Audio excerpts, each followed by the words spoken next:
Hi guys, welcome back to my YouTube channel. അപ്പോൾ ഞാനൊരു കാര്യം പറയാം കേട്ടോ, വേറൊന്നുമല്ല. ഞാൻ എൻ്റെ യൂട്യൂബ് ചാനൽ തുടങ്ങിയിട്ട് ഒരു 5-6 മാസമായി കേട്ടോ. 5-6 മാസമൊക്കെ ഇപ്പോൾ ആദ്യമൊക്കെ നമുക്ക് അത്രയും ഗട്ട്സൊന്നും ഇല്ലായിരുന്നു.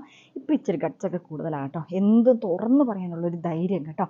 ഇപ്പോൾ ഞാൻ എന്ന വ്യക്തിയെ ഒരു വ്യക്തിത്വമാക്കി എനിക്ക് എൻ്റേതായ അഭിപ്രായങ്ങൾ പ്രകടിപ്പിക്കാൻ ഒരു സ്ഥലം കിട്ടിയ പോലെയാണ് എനിക്ക് ഈ ചാനൽ കേട്ടോ. അപ്പം എനിക്ക് പറയാനുള്ളതെന്ന് വെച്ചിട്ടുണ്ടെങ്കിൽ, സമൂഹത്തിൽ നിലനിൽക്കുന്ന കുറച്ച് അനാചാരമായിട്ടുള്ള കുറച്ച് കാര്യങ്ങളാണ് കേട്ടോ. അനാചാരം എന്ന് വെച്ചാൽ ആരുടെയും മതത്തിനെ കുറിച്ചൊന്നും അല്ല കേട്ടോ. ഒന്നാമത്തെ കാര്യം എന്ന് പറഞ്ഞാൽ വിവാഹം. അത് നമ്മുടെ നമ്മുടെ ഈ നാട്ടിൽ നിന്ന് എടുത്തു കളഞ്ഞാൽ തന്നെ പല തലവേദന പ്രശ്നങ്ങളും മാറും കേട്ടോ. വേറൊന്നുമല്ല, വിവാഹം എന്ന കാര്യം എനിക്ക് പക്ക അതിനോട് യോജിപ്പില്ലാത്തൊരു കാര്യമാണ്. കാര്യം പറഞ്ഞാൽ നമ്മൾ എത്രമാത്രം നമ്മൾ കഷ്ടപ്പെട്ട് നമ്മുടെ മക്കളെ വളർത്തി വലുതാക്കി, പെൺമക്കളുള്ള അച്ഛനമ്മമാരോടാണ് ഞാൻ പറയുന്നത്, കഷ്ടപ്പെട്ട് മകളെ വളർത്തി വലുതാക്കി സ്വന്തം അച്ഛനും അമ്മയും നോക്കുന്ന പോലെ വേറൊരു അപ്പനും അമ്മയോ അല്ലെങ്കിൽ വേറൊരാളോ നമ്മുടെ മക്കളെ നോക്കുമോ? ആരും നോക്കിയില്ല. അതുകൊണ്ട് നമ്മൾ കുറച്ച് പൈസയൊക്കെ ഈ അറവുമാടിനെയൊക്കെ നമ്മൾ അറക്കാൻ കൊടുക്കുകയല്ലേ, അതിന് പോലും പൈസ കൊടുത്താണ് മേടിക്കുന്നത്. അറവുമാടിനെ നമ്മൾ അറക്കാൻ മേടിക്കുന്നെങ്കിൽ നമ്മൾ അവർക്ക് പൈസ കൊടുത്തിട്ടാണ് അറവുമാടിനെ ഇങ്ങ് മേടിക്കുന്നത്. പക്ഷെ നമ്മുടെ ഈ സമൂഹത്തിൽ നിൽക്കുന്നത് എങ്ങനെയാണ്? പെണ്ണിനെ അങ്ങോട്ട് കൊടുക്കുക, ഒരു അടിമേനെ അങ്ങോട്ട് കൊടുക്കുക, കുറച്ച് പൈസയും കൊടുക്കുക. എന്തിനാ? കുറച്ച് പൈസയും കൂടെ കൊടുത്ത് എന്നെ പിടിച്ചോളാൻ പറഞ്ഞ് നമ്മൾ പൊന്നേ കരളയെന്ന് പറഞ്ഞ് വളർത്തിയ നമ്മുടെ മക്കളെ വേറൊരു വീട്ടിലേക്ക് നമ്മൾ യാതൊരു സുരക്ഷിതവും ഇല്ലാത്തടത്തേക്ക് നമ്മൾ ചുമ്മാ അങ്ങോട്ട് തള്ളിവിടുക. കുഞ്ഞിലേ തന്നെ നമ്മൾ ഉണ്ടായിക്കഴിഞ്ഞ് കഴിഞ്ഞാൽ പെൺമക്കളുള്ളവർക്ക് ഭയങ്കര കഷ്ടമാണ്. കെട്ടിച്ചു വിടണം, ഭയങ്കരമായിട്ട് കിടന്ന് കെട്ടിച്ചു വിടണം. എന്താ പറയുക, എൻ്റെ വീട്ടിലത്തെ എൻ്റെ അനുഭവത്തിൽ നിന്ന് എൻ്റെ വീട്ടിലത്തെ കാര്യം ഞാൻ പറയാം. ഞാനുണ്ടായപ്പോൾ തൊട്ട് എൻ്റെ അമ്മ ഏലക്കാട്ടി പണിയാൻ പോകുന്ന ആളാണ്. എൻ്റെ അമ്മ എന്നെ കെട്ടിച്ചു വിടാനുള്ള പൈസ കേട്ടോ ഉണ്ടാക്കിയത്. ഇന്ന് ഞാൻ ആലോചിക്കും, ആ പൈസ കൊണ്ട് എന്നെ പഠിപ്പിച്ചിരുന്നെങ്കിൽ, കെട്ടിച്ചു വിടുന്ന കേസ് അവിടെ നിൽക്കട്ടെ, എന്നെ പഠിപ്പിച്ചിരുന്നെങ്കിൽ എന്ന് ഞാൻ ചിലപ്പോൾ അമ്മ കേൾക്കുന്നുണ്ടെങ്കിൽ അമ്മ എന്നോട് പറയുന്നത്, ഞാൻ പഠിപ്പിക്കാമെന്ന് പറഞ്ഞല്ലേ എന്ന് ചോദിക്കും കേട്ടോ. എന്നാലും ഞാൻ പറയുക, അമ്മ ആ മുൻതൂക്കം കൊടുത്തത് ആ കല്യാണം കഴിപ്പിച്ച് വിടണം, അതിനുവേണ്ടി സ്വർണം ഉണ്ടാക്കണം, ആ ഒരു കാര്യത്തിനാണ് ഏറ്റവും കൂടുതൽ മുൻതൂക്കം കൊടുത്തിരിക്കുന്നത്. അതുപോലെ തന്നെ ഞാൻ ഓർക്കുന്നുണ്ട്, 4 മണിയൊക്കെ ആകുമ്പോഴത്തേക്കും എന്നെ വിളിച്ചേൽപ്പിക്കും അടുക്കളയിലത്തെ എന്തെങ്കിലും പണി ചെയ്യാനും. അമ്മയ്ക്ക് പണിയാൻ പോകാനുള്ളതാണ്, പക്ഷേ കഞ്ഞിയും കറിയും വെക്കാനൊക്കെ ആണെങ്കിലും രാവിലെ എന്നെ വിളിച്ചേൽപ്പിക്കും. എന്തിനാണെന്നറിയാമോ? വേറൊരു വീട്ടിൽ പോകേണ്ടതാണ്. അമ്മായിയമ്മ അവിടെ ചെല്ലുമ്പോൾ തലയിൽ തീ കൂരിയിടും. അതുകൊണ്ട് നീ ഇവിടുന്നേ എല്ലാ കാര്യങ്ങളും പഠിച്ചു പെറുക്കി പോകണമെന്ന്. മനസ്സിലായോ? സ്വന്തം വീട്ടിലും നമുക്കൊരു സ്വാതന്ത്ര്യമില്ല, ചെല്ലുന്ന വീട്ടിലും സ്വാതന്ത്ര്യമില്ല. അതാണ് പെണ്ണ്. ഞാൻ ഇവിടെ വന്നപ്പോഴാണ് എനിക്കതിന് ഏറ്റവും അതിന് ഉദാഹരണം എനിക്ക് മനസ്സിലായത്. നമ്മൾ ശരിക്കും അടിമകളായിട്ട് അടിമക്കച്ചവടമാണ് ഇതിനകത്ത് നടക്കുന്നത്, വേറൊന്നുമല്ല. കല്യാണം കഴിഞ്ഞ് എൻ്റെ ഒരു അനുഭവം, കല്യാണം കഴിഞ്ഞ് ഞാൻ ഈ വീട്ടിൽ വന്നു 2 മണിക്ക് ഞാൻ രാവിലെ എഴുന്നേറ്റ്, ഇത്രയും ദൂരമുണ്ട്, ഞങ്ങളുടെ വീട് തമ്മിൽ 4 മണിക്കൂർ 5 മണിക്കൂർ വ്യത്യാസമുണ്ട്. അപ്പോൾ അവിടെ നിന്ന് രാവിലെ 2 മണിയാകുമ്പോൾ എഴുന്നേറ്റ് ഒരുങ്ങിയൊക്കെയല്ലേ കല്യാണത്തിന് വരേണ്ടത്. ഞാൻ 2 മണിയൊക്കെ ആകുമ്പോൾ ഏകദേശം എഴുന്നേറ്റ് ഒരുങ്ങി കല്യാണമൊക്കെ കഴിച്ച് വീട്ടിൽ വന്ന് കയറി. അപ്പോൾ ഞാനിവിടെ വന്ന് ഇവിടുത്തെ അമ്മയോട് ചോദിച്ചു, ഞാൻ നല്ല ഡ്രസ്സ് ഇടണോ ചീത്ത ഡ്രസ്സ് ഇടണോ എന്ന്. അവിടുത്തെ അമ്മ എന്നോട് പറഞ്ഞു, ചീത്ത ഡ്രസ്സ് ഇട്ടാൽ മതി, കല്യാണം കഴിഞ്ഞ് അന്നാന്ന് കൂട്ടണം, നമുക്ക് കുറച്ച് പാത്രങ്ങൾ കഴുകാനുണ്ടെന്ന്. അവരുടെ അടിമേനെ വിളിച്ചുകൊണ്ട് വന്നു. ആദ്യത്തെ ദിവസം തന്നെ അടിമയ്ക്ക് പാത്രം കഴുകാൻ കൊടുക്കുക. അപ്പം ഞാൻ ആലോചിച്ചു, ദൈവമേ, ചിലപ്പം എന്താ അങ്ങനെ ഉദ്ദേശിച്ചതെന്ന് എനിക്കറിയത്തില്ല, ഞാൻ വന്ന് കയറിയതല്ലേ ഉള്ളൂ എന്നൊക്കെ ഞാൻ മനസ്സുകൊണ്ട് ഓർത്തു. എനിക്ക് ആരോടൊന്ന് പറയാൻ പറ്റുക? ഹസ്ബൻഡ് അവിടെ വന്നിട്ട് കല്യാണം കഴിച്ചിട്ട് അത്യാവശ്യമൊക്കെ പോയി. അപ്പം ഞാൻ ആലോചിച്ചു, ഞാൻ എന്താണ് അവിടെ പറയുന്നത്, എന്താ ചെയ്യുന്നത്? എനിക്ക് യാതൊരു ഐഡിയയും ഇല്ലായിരുന്നു. നമ്മൾ ഈ പുറമേ കാണുമ്പം നമ്മളെല്ലാവരും ഓർക്കും കല്യാണ ലൈഫ് എന്ന് പറഞ്ഞാൽ ഭയങ്കര രസമാണ്, ഭയങ്കര സുഖമാണെന്നൊക്കെയാണ് എല്ലാവരും നമ്മൾ ഈ സിനിമയിലൊക്കെ കണ്ടുള്ള പരിചയം. സിനിമയിലൊക്കെ പാട്ട് പാടുന്നു, ഇഷ്ടമുള്ള സ്ഥലത്തോടെ പോകുന്നു, കറങ്ങുന്നു, പെറുക്കുന്നു. അപ്പം നമ്മളിങ്ങനെ കാണുമ്പോൾ ലൈഫ് എന്ന് പറഞ്ഞാൽ അതാണെന്ന് പറയും. പക്ഷെ ലൈഫ് അതല്ല. ലൈഫ് എൻ്റയർലി ഡിഫറൻ്റ് ആണ്. നമ്മളൊരു പാട്ടിനകത്തൊക്കെ കൊച്ചുങ്ങളൊക്കെ ഉണ്ടായി കാർച്ചയൊക്കെ കഴിഞ്ഞ് നമ്മുടെ ജീവിതത്തിൽ ഉറക്കം എന്ന് പറഞ്ഞ സംഭവം നമ്മുടെ ജീവിതത്തിൽ നഷ്ടപ്പെടുകയാണ് ചെയ്യുന്നത്. പിള്ളേർക്ക് വേണ്ടി, മറ്റുള്ളവർക്ക് വേണ്ടി ഇങ്ങനെ ജീവിക്കുവാണ്.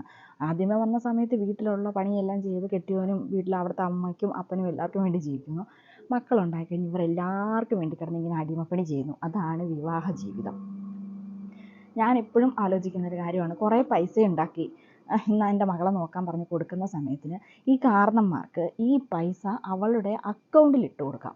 അവൾക്ക് എന്തെങ്കിലും ഒരു ആവശ്യം, അവൾക്കൊരു ഡ്രസ്സ് മേടിക്കണോ, അല്ലെങ്കിൽ ഒരു ചെരുപ്പ് മേടിക്കണോ, എന്തെങ്കിലും ഒരു ആവശ്യം, അല്ലെങ്കിൽ അവൾക്കൊരു സ്വന്തമായിട്ട് എന്തെങ്കിലും ഒന്ന് മേടിക്കണോ, അത് നിൻ്റെ അക്കൗണ്ടിൽ കിടന്നോട്ടെ, നിനക്ക് വേണമെങ്കിൽ നീ എടുക്കാം, ഇല്ലെങ്കിൽ അവിടെ കിടന്നോട്ടെ, എന്തെങ്കിലും ആവശ്യം വരുമോ അല്ലെങ്കിൽ എന്തെങ്കിലും നിനക്ക് എന്തെങ്കിലും ആവശ്യം വന്നു കഴിഞ്ഞാൽ നിനക്ക് എടുക്കാം. അങ്ങനെ ചെയ്യാൻ കാരണന്മാർ. അല്ലാതെ എന്തിനീ നമുക്കറിയാം കാശ് ചോദിക്കുന്നവന്മാർ ഒരിക്കലും ആ കാശിൻ്റെ ആ ഒരു പവറങ്ങ് തീർന്നു കഴിയുമ്പോഴത്തേക്കും പിന്നെ ഒരുത്തനും നോക്കിയല്ല. കാശ് മേടിക്കുന്നവന്മാരെല്ലാവരും അങ്ങനെയൊക്കെ തന്നെയാണ്. പിന്നെ ആർക്കെങ്കിലും ചോദിച്ചിട്ടുണ്ടെങ്കിൽ ഇച്ചിരി ചോദിച്ചോട്ടെ, ഇത് ചോദിക്കാൻ വേണ്ടി തന്നെയാണ് പറഞ്ഞത്. പിന്നെ കല്യാണം കഴിഞ്ഞ് വന്നു കഴിഞ്ഞ് കയറി വന്നു കഴിയുമ്പോഴത്തേക്കും പിന്നെ വീട്ടിലെ നാലാം വിരുന്ന് കയറി വരുമ്പം അതിൻ്റേതായ പെണ്ണിൻ്റെ വീട്ടുകാരാണ് കളയുന്നത്. ചെറുക്കൻ്റെ വീട്ടുകാരെ പറയല്ല, പെണ്ണിൻ്റെ വീട്ടുകാർ അലമാരിയായിട്ട് കട്ടിലായിട്ട് അങ്ങനത്തെ സാധനങ്ങളെല്ലാം കുറേ ആയിട്ടും വരും. വീട്ടിൽ കൊടുക്കണ്ടേ, പെണ്ണ് ജീവിക്കാൻ വന്നാലേ, പൈസയുടെ പുറമെ കൊടുക്കുന്ന സാധനങ്ങളാണ്. ഇതെല്ലാം കൊടുത്ത് പെറുക്കി കഴിഞ്ഞിട്ട് ആദ്യത്തെ പ്രസവം അത് പെണ്ണിൻ്റെ വീട്ടുകാരുടെ കടമയല്ലേ. അതൊക്കെ എവിടെ തന്നെ ന്യായമാണ്? അതൊക്കെ ആരാ ഇങ്ങനെയൊക്കെ ചെയ്യുന്നത്? പ്രസവം എന്ന് വെച്ച് വേണമെങ്കിൽ രണ്ട് കൂട്ടരും എടുക്കാം, ചെറുക്കൻ്റെ വീട്ടുകാരും പെണ്ണിൻ്റെ വീട്ടുകാരും. പ്രസവിച്ച് കഴിഞ്ഞാൽ പോരല്ലോ, അതിന് വേണ്ട സ്വർണം, അതിന് വേണ്ട കാത്തള, അരഞ്ഞാണം, മാല, ഇതെല്ലാം പെണ്ണിൻ്റെ വീട്ടുകാരുടെ കടമയാണ്. അതിനെ ചെറുക്കൻ്റെ വീട്ടുകാർക്ക് ഇതിനകത്ത് യാതൊരു ഉത്തരവാദിത്വം ഇല്ലേ? അതൊക്കെ എവിടുത്തെ ന്യായമാണ്?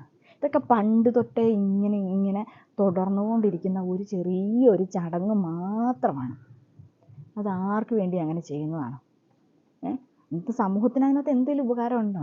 പിന്നെ എനിക്ക് ഏറ്റവും വലിയ അഭിപ്രായം, ഇത് ആര് കേട്ടാലും കേട്ടാലും ഞാൻ പറയുവാണ്, ഇപ്പോൾ കല്യാണം കഴിക്കാൻ തീരുമാനിച്ചിരിക്കുന്ന പെണ്ണിനും ചെറുക്കനും പ്രീ മാരേജ് കോഴ്സ് പോലത്തെയൊക്കെ കോഴ്സുകൾ നമ്മൾ കൊടുക്കാറുണ്ട്. ക്രിസ്ത്യൻസിൻ്റെ ഇടയ്ക്ക് കോഴ്സുകളുണ്ട്, ഹിന്ദുസിൻ്റെ ഇടയ്ക്ക് ഉണ്ടോ എന്ന് എനിക്കറിയത്തില്ല. അപ്പോൾ എല്ലാവരും അങ്ങനെ ചെയ്യുന്നവർ ഉണ്ടായിരിക്കും. അപ്പോൾ അതുപോലെ തന്നെ വീട്ടിലുള്ള കാരണന്മാർക്കും കൊടുക്കണം ഒരു ക്ലാസ്. കയറി വരുന്ന ഒരു പെണ്ണിൻ്റെ കയ്യിലേക്ക് കഞ്ഞിക്കലവും കറിക്കലവും എടുത്തു കൊടുക്കുന്ന വീടാവരുത് ഒരിക്കലും അത്. കാരണം നമ്മളൊരു ചെടി മേടിച്ച് ആ ചെടി മേടിച്ചുകൊണ്ട് വന്നു, ആ ചെടി നമ്മുടെ മുറ്റത്ത് ചുമ്മാ ഒന്ന് കുഴിച്ചു വെച്ചാൽ അതുണ്ടാവുമോ? ഒരിക്കലും അതുണ്ടാവുകയില്ല. നമ്മളതിനെ വേണ്ട വിധത്തിൽ പരിചരിച്ച്, അത് ആ വേറൊരു സാഹചര്യത്തിൽ നിന്ന് വന്നതാണത്. അത് ആ വീട്ടിൽ വന്ന് അതിനോടൊന്ന് ഇണങ്ങി, ആ വീടല്ല ആ സ്ഥലത്തിനോടൊന്ന് ഇണങ്ങി അതിനാവശ്യത്തിന് വളവും വെള്ളവും ഒഴിച്ചു കൊടുത്തു കഴിഞ്ഞാലേ അതിൻ്റെ വേര് പിടിക്കുകയുള്ളൂ. അല്ലാതെ ഒരു ചരിത്രവും ഇല്ല. ചുമ്മാ കൊണ്ടുപോയി മണ്ണിനകത്ത് കുഴിച്ചു വിട്ടാൽ, പുറത്തുനിന്ന് എവിടെയെങ്കിലും കൊണ്ടുവന്ന സാധനം ചുമ്മാ മണ്ണിൽ കുഴിച്ചാൽ ഒരിക്കലും ഉണ്ടാവുകയില്ല. അതുപോലെ തന്നെ നമ്മുടെ പെൺകുട്ടികൾക്കും അവരൊന്ന് സെറ്റായി വരാൻ, ആ വീട്ടുകാരുമായിട്ട് രണ്ട് സ്വഭാവത്തിൽ നിന്ന് വന്ന വീടാണ്, രണ്ട് രുചികളാണ് വീടുകളിൽ. അവിടുത്തെ രുചി ആയിരിക്കില്ല ഇവിടുത്തെ രുചി. അപ്പോൾ നമ്മൾ ഉണ്ടാക്കുമ്പോൾ നമ്മുടെ അടുത്തൊന്ന് സഹായിച്ച് നല്ല രീതിയിൽ അങ്ങോട്ടും ഇങ്ങോട്ടും പറഞ്ഞു കഴിഞ്ഞ് ജീവിതം അങ്ങനെയാണെങ്കിലേ ജീവിതം മുന്നോട്ട് പോകത്തുള്ളൂ. അല്ലാതെ വന്ന വഴി അത് ചെയ്യ് ഇത് ചെയ്യുന്നൊക്കെ പറഞ്ഞാൽ ശരിക്കും ഈ പഠിക്കുന്ന പിള്ളേർക്കൊന്നും ഒന്നും അറിയത്തൊന്നുമില്ല.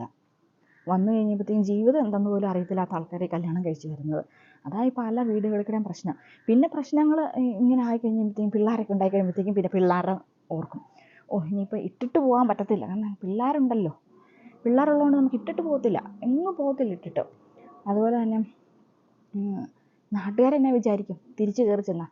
ഈ കാര്യങ്ങൾ എന്തായാലും അപ്പനോടും അമ്മയോടും ഒന്ന് ഫോൺ വിളിച്ച് പറഞ്ഞാലോ, അയ്യോ ഞങ്ങൾ അവരുടെ മുഖത്ത് എങ്ങനെയാണ് നോക്കുന്നത്, ഇവരുടെ മുഖത്ത് എങ്ങനെയാണ് നോക്കുന്നത്, ഞങ്ങൾ ഇത്രയും കാശ് മുടക്കി നിന്നെ കെട്ടിച്ച് വിട്ടതല്ലേ, നിന്നെ അങ്ങനെ പഠിപ്പിച്ചതല്ലേ, ഇങ്ങനെ പഠിപ്പിച്ചതല്ലേ, 100 ക്വസ്റ്റ്യൻസ്. തിരിച്ച് അങ്ങോട്ടും ചെല്ലാവോ ഇങ്ങോട്ടും പോകാവോ? ശരിക്കും പെണ്ണുങ്ങൾക്ക് എവിടെയാണ് വീടുള്ളത്? ഒരു വീടുമില്ല. സ്വന്തം കാലിൽ നിന്ന് സ്വന്തമായിട്ട് വീട് സമ്പാദിച്ച് സ്വന്തമായിട്ട് താമസിച്ചോണം. അതാണ് എൻ്റെ പോളിസി. കാരണം നമുക്ക് ഒരിടത്തും വീടില്ല. ഇപ്പം എനിക്ക് എൻ്റെ വീട്ടിൽ ചെല്ലാൻ പറ്റുമോ? ഒരിക്കലും ചെല്ലാൻ പറ്റില്ല. 2 ദിവസത്തിൽ കൂടുതൽ നിൽക്കാം. അതിൽ കൂടുതലൊന്നും നമുക്ക് സ്വന്തം വീടൊന്നും അവിടെയൊന്നും വീടില്ല. പിന്നെ ഇവിടെ എന്ന് പറഞ്ഞിട്ടുണ്ടെങ്കിൽ അവരുണ്ടാക്കിയ വീട്, അതവരുടെ സ്വാതന്ത്ര്യം. അപ്പോൾ നമ്മൾ വേറൊരു വീട്ടിൽ അഭയാർത്ഥിനെ പോലെ, ഇപ്പം നമ്മുടെ വീട്ടിലൊരു ഒരു പല്ല് വെട്ടുകല്ല് കയറുമെന്ന് അത് മര്യാദയ്ക്ക് അതിലേക്ക് നടക്കുവാണെങ്കിൽ കുഴപ്പമില്ല. അത് എന്തെങ്കിലുമൊക്കെ ഉപദ്രവകേട് കാണിച്ചാലും കാണിച്ചില്ലെങ്കിലും നമ്മളതിനെ തല്ലിക്കൊന്നു കളയും. ശരിയല്ലേ? അതുപോലെയൊക്കെ തന്നെയാണ് നമ്മളെ ഒരു അടിമ, ഒരു സ്ലേവ് എന്നൊക്കെ പറയാം, അടിമകളെന്ന് പറയാം. അതാണ് വിവാഹ ജീവിതം എന്ന് എനിക്ക് ഉദ്ദേശിക്കുന്നത്. പിന്നെ അല്ലെങ്കിൽ അഡ്ജസ്റ്റ് ചെയ്യാം കേട്ടോ. കെട്ടിയോളെ എന്താ പറയുക, ഒന്നെങ്കിൽ ഒരാളുടെ അടിമയായിരിക്കുവാണെങ്കിൽ നല്ല അടിപൊളിയായിട്ട് ജീവിതം ഫ്രണ്ടിലേക്ക് പോയിക്കോളും. അടിമയല്ലാണെങ്കിൽ ഇപ്പം നമ്മൾ ആരെങ്കിലും എന്തെങ്കിലും പറഞ്ഞിട്ടുണ്ടെങ്കിൽ, ഞാനിങ്ങനെ ചെയ്യുന്നേ എന്ന് പറഞ്ഞിട്ടുണ്ടെങ്കിൽ അപ്പം തന്നെ ആൾക്കാരെന്ത് പറയും? അവൾ അഹങ്കാരി, അവളുടെ വീട്ടിൽ നിന്ന് അതാ പഠിച്ചിട്ട് വന്നത്, അവൾ അഹങ്കാരിയാണ്, അവൾ വീട്ടിൽ നിന്ന് അതാ പഠിച്ചിട്ട് വന്നത്, കാരണന്മാർ നല്ല രീതിയിൽ പഠിപ്പിച്ച് വിട്ടില്ല എന്നൊക്കെയല്ലേ പറയുന്നത്. കാര്യം പറഞ്ഞാലും ഇങ്ങനെയൊക്കെ തന്നെ ആൾക്കാർ പറയുള്ളൂ. എല്ലാവരും അങ്ങോട്ട് പറയുക, കയറി വന്ന മരുമോള് ഗുണമില്ല, അല്ലെങ്കിൽ കയറി വന്ന വീട്ടിൽ സ്വസ്ഥതയില്ല, അവൾ കയറി വന്നേ പിന്നെ സ്വസ്ഥതയില്ല, സമാധാനം ഇല്ലെന്ന് പറഞ്ഞ് അതങ്ങോട്ട് നീക്കി വിടും. അപ്പം ഞാൻ പറഞ്ഞു വരുന്നത് വേറൊന്നുമല്ല, എനിക്ക് ആരോടും രോഷം ഉണ്ടായിട്ടൊന്നുമല്ല. ഇപ്പം എനിക്ക് അങ്ങനത്തെ മാനസിക ബുദ്ധിമുട്ടുകൾ എനിക്ക് അങ്ങനത്തെ ഒന്നുമില്ല കേട്ടോ. ഇപ്പം അങ്ങനത്തെ പ്രശ്നങ്ങളും ഇല്ല. അപ്പം ഞാൻ പറഞ്ഞു വരുന്നത് നമ്മുടെ ഈ സമൂഹത്തിൽ എല്ലാവർക്കും നല്ലപോലെ ജീവിക്കണമെങ്കിൽ ഇപ്പോൾ ചെറുക്കന്മാരുള്ള വീട്ടിൽ അപ്പനോടും അമ്മയോടും പറയുവാണ്, നിങ്ങളുടെ മകൻ കല്യാണം കഴിച്ചുകൊണ്ട് വരുന്നതുണ്ടെങ്കിൽ അവരെ മാറ്റി അവരുടെ സൗകര്യത്തിന് മാറ്റി വിടുക. മാറ്റി അവരവരുടെ ജീവിതത്തിൽ. പിന്നെ ഈ വീട്ടിൽ കിടന്ന് കൂട്ടുകുടുംബത്തിൽ കിടന്ന് വഴക്കുണ്ടാക്കിയ ഒരു പ്രശ്നമുണ്ട്. ചെറുക്കനും പെണ്ണും കിടന്ന് എന്തെങ്കിലും അങ്ങോട്ടും ഇങ്ങോട്ടും വഴക്കുണ്ടാക്കിയിട്ടുണ്ടെങ്കിൽ ഫസ്റ്റ് അവരുടെ അപ്പനും അമ്മയും ചെറുക്കൻ്റെ അപ്പനും അമ്മയും ചെറുക്കൻ്റെ സൈഡ് പിടിക്കും, പെണ്ണ് വീട്ടുകാരുടെ അപ്പനും അമ്മയും പെണ്ണിൻ്റെ സൈഡ് പിടിക്കും. അപ്പം ഇങ്ങനെ സൈഡ് പിടിച്ച് കഴിയുമ്പം ആ ദമ്പതിമാർക്കിടയിൽ ഇങ്ങനെ വിള്ളലുണ്ടാക്കുകയാണ് ചെയ്യുന്നത്. ശരിക്കും അത് വലിയ പ്രശ്നങ്ങളാണ് ഉണ്ടാക്കുന്നത്. അപ്പം ഇവരുടെ സ്വാതന്ത്ര്യത്തിന് തെറ്റ് ചെയ്തോട്ടെ, അവർ തെറ്റ് ചെയ്യണം, തെറ്റ് ചെയ്താലേ ശരി ഏതാന്ന് പഠിക്കുകയുള്ളൂ. അപ്പോൾ അവർ രണ്ടുപേരും ഒരുമിച്ച് ജീവിച്ച് കഴിയുമ്പോൾ തെറ്റേതാ ശരി ഏതാന്ന് പറഞ്ഞ് അവർ മനസ്സിലാക്കി അവർ തിരുത്തി അത് പൊക്കോളും. പിന്നെ നിങ്ങൾ കാരണന്മാർ അവരുടെ ഒരു കേസിന് ഇടപെടാൻ പോകരുത്. അങ്ങനെ ഇടപെട്ട് അവരുടെ ജീവിതം തീർന്നു. അവരുടെ ഇടയ്ക്ക് യാതൊരു തരത്തിലുള്ള സ്നേഹമോ. അപ്പോൾ എല്ലാവർക്കും വീഡിയോ ഇഷ്ടപ്പെട്ടെന്ന് വരുന്നു. ഇഷ്ടപ്പെട്ടാൽ ലൈക്ക് ചെയ്യുക, ഷെയർ ചെയ്യുക, കമൻറ്റ് ചെയ്യുക, സബ്സ്ക്രൈബ് ചെയ്യുക. ചാ